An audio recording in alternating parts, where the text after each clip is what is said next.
Hi Nirav, Hi. welcome to our series on Dialogue with Darwin. Thank you so much for joining us. Thank you so much. So this is a series where we invite thought leaders from the industry to talk about how do we think HR has evolved over the years. Right?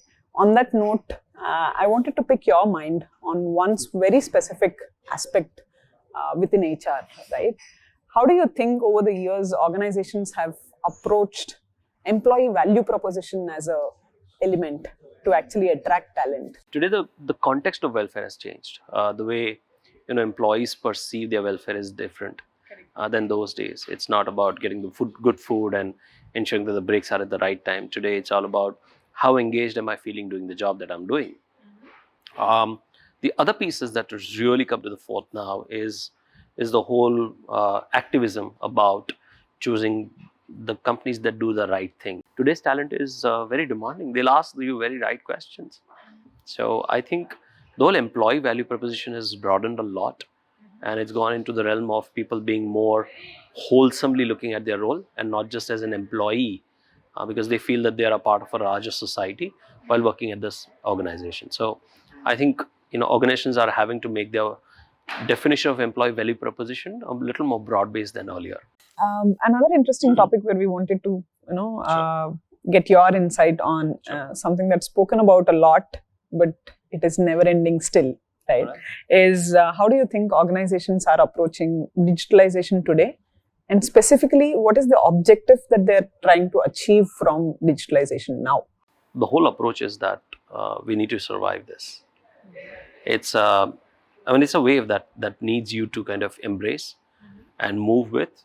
So organizations are looking at it as the most important, what I would say is the boardroom discussion right now, where right from the CEO to the board members everybody's talking about what's your digital strategy. And in the space of employee, right, or in the space of HR, how do you think?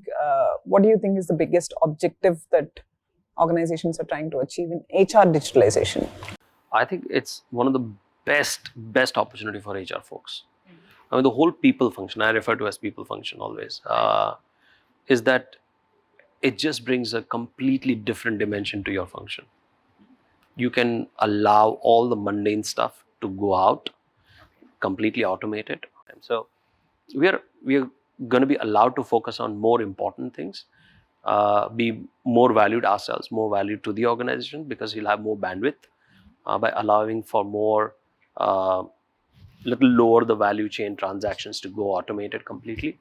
I think it's just fantastic. I mean, I'm exceptionally excited at the future of digitized HR. Interesting.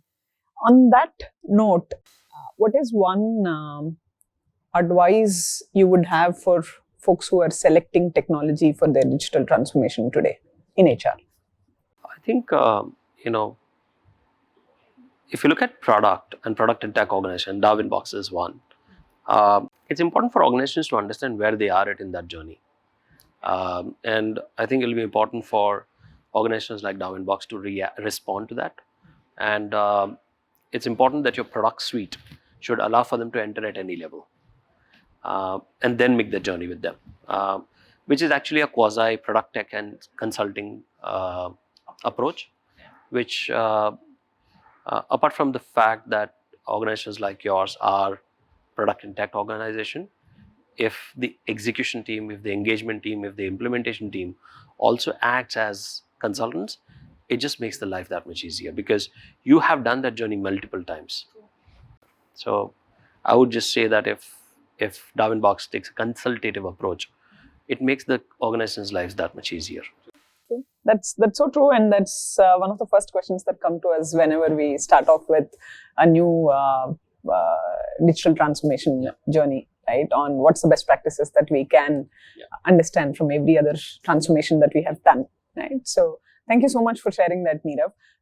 Now, there is evolution that has happened in the industry, but there's also evolution that happens within us as we grow, right? How do you think you have changed from the day you started your career to now, right, in all those years? As a young person, I was a bit of a rebel, and I went about questioning, and sometimes you question with abandon. I used to rather be confrontative Today, I am more collaborative in my questions because I don't want to be the person who's pointing a problem. I want to point a problem and also say, all right, how can we solve for this together? That's very interesting. Thank you for sharing. Now, to know a bit more about you, but in a more rapid fire way, what is your favorite hangout place at work? There's a small aisle area outside. I love walking in that. There's just so much happening at the floor. If I want to make a call and if I want 5 minutes of myself, I just do that. I just walk. Okay. What is one book you would recommend your team member to always read? Black Swan. Black Swan. Oh, interesting. What is one quality about a team member that you really admire? If you weren't doing this job, what would you be doing? I'm a traveler already, but I would have taken it full time. I'm just crazy traveler. Okay. What is one adventure goal that you have for yourself? Oh, I want to do whitewater rafting in Brahmaputra, which is a 17-day course, including rafting for 4 hours and stay in the tents on the banks. Interesting. Okay. I think that's all we wanted to know. Thank you so much for sharing your insights. You're welcome. It was a pleasure hosting you. Thank you, so much. Nirav. Pleasure. Thank you. Thank you.